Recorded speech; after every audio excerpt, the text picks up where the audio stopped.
Nii, tere hommikust, tere hommikust. Imelist päeva, täna on jälle nii ilus. Lund on tulnud juurde, väga mõnus. Kuidas sul läheb? Kuidas sul läheb? Tunned sa ennast hästi, kerguses või tunned sa ennast väsinuna ja valutab midagi? Kuidas sa ennast tunned? Kuidas sa tunned? Üks inimene kirjutas, et ta tunneb ennast väga halvasti. Tal on väsimust ja tal on peas käib ainult üks virvarr. Mõtlesin, et tulen jagan sulle seda kohta, kui sinul on täpselt sama koht. Et sa oled väsinud ja su peas käib mingi virvarr. Siis see on märk sellest, et alateadvuses on hästi palju negatiivseid tundeid ja mõtteid, mis on sinu sees vabastamata. Mis tekitab kehale raskust? Alati negatiivsed tunded ja mõtted. Miks me oleme väsinud? Sest meie sees käib sõda. Miks see sõda käib? Sellepärast, et seal on lahendamata mingi konflikt. Kas lahendamata konflikt emaga, isaga, õega, vennaga, õpetajaga, kooliga, tööga, töökaaslasega, vahet pole. Neid asju lihtsalt võib olla sul mega palju, mis on lahendamata.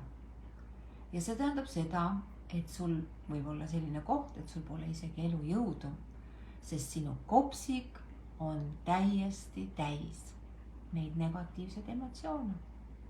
Ja siis sa kõnnid igapäevaselt ringi, suur seljakott on seljas ja kõnnid ringi. Ja siis sa mõtled kogu aeg, mis mul viga on, miks mul on ärevus ja miks mul on see ja see. Sellepärast, et sinu kopsik on täis ja sinu kopsikus on närvisüsteemis on need kohad, mis on lahendamata. Sinu ärevus on sinu parim sõber. Sinu väsimus on sinu parim sõber. Sest siis sa hakkad vaatama iseendasse. Enne seda oled sa ainult ellujäämises.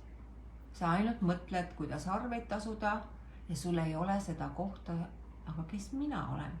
Miks ma siin olen? Mis ma tegema peaksin?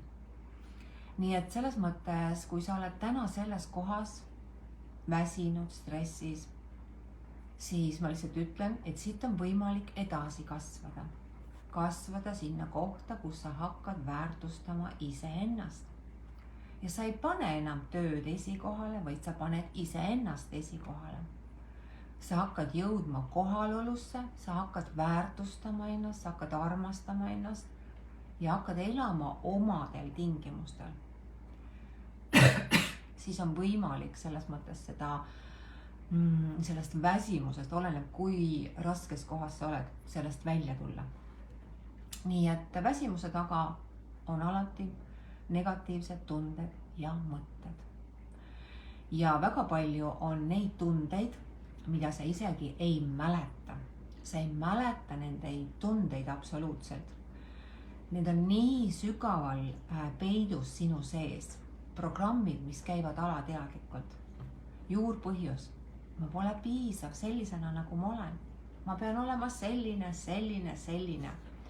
Ja siis sa kogu aeg rapsid ringi, teed seda, kogu aeg oled see multitasking naine või mees.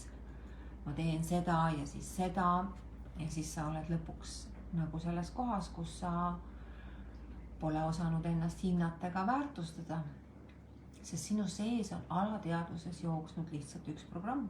Ma pole piisav ja siis sa teenid armastust välja ja siis sa tõestad. Ja need on need, mis võtavad mega palju energiat ära, mega palju. Sest need on närvisüsteemis olevad vanad uskumused.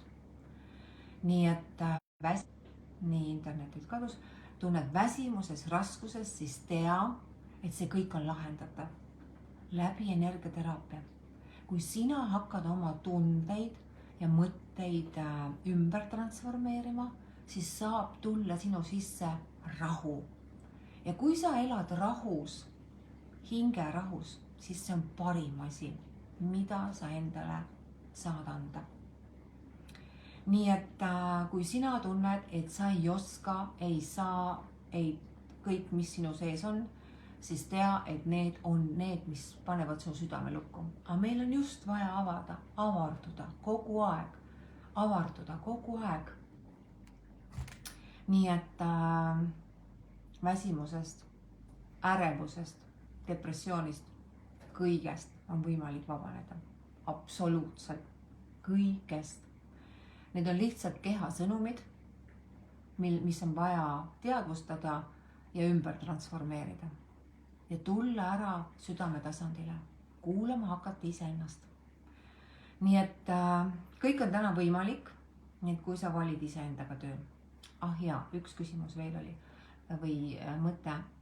kui sa väsid ära, näiteks sa ei saa poodides käia, siis see on märk sellest, et su närvisüsteem on juba pinges.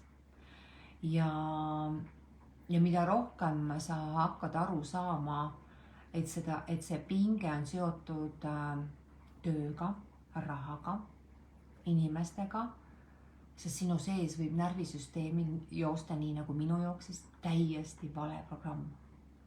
töö on stress, raha on pinge ja puhkus pole lubatud. ja nendes programmides inimesed ongi väsinud ja see on ellujäämine. aga mis siis oleks, kui töö oleks eneseteostus, raha oleks selle töö tagajärg ja puhkus on sinu igapäevane elu osa, sest sa elad teistmoodi, rahus ja lood ise. nii et kõik, kui sina oled kuskil mis iganes kohas täna, siis mul on erinevaid võimalusi, kus sina saad kasvada. nii et sa ei pea üldse seal väsimuses olema, depressioonis olema, vaid kõik on võimalik lahendada iseenda sees. nii et imelist päeva sulle. ja kui sa tunned kutset ja tahad ka tunda ennast hästi, siis kirjuta mulle julgelt. sest see energia sinu sees tahab lihtsalt vabaneda, kus sa oled olnud alla surutud. sina oled väärtus, sina oled armastus. imelist päeva. Tšau ka.